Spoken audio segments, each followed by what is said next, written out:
I'm going to take my grandpa's 12 gauge shotgun. It's over 100 years old. We're going to shoot that pot right there with clay target rounds.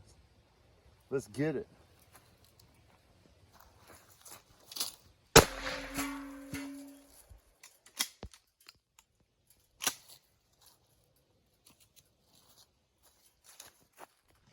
Let's go see what it did.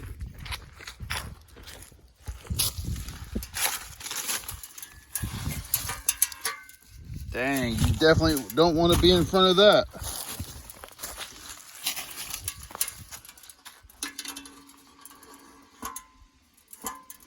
The sucker made a hole about the size of my fist.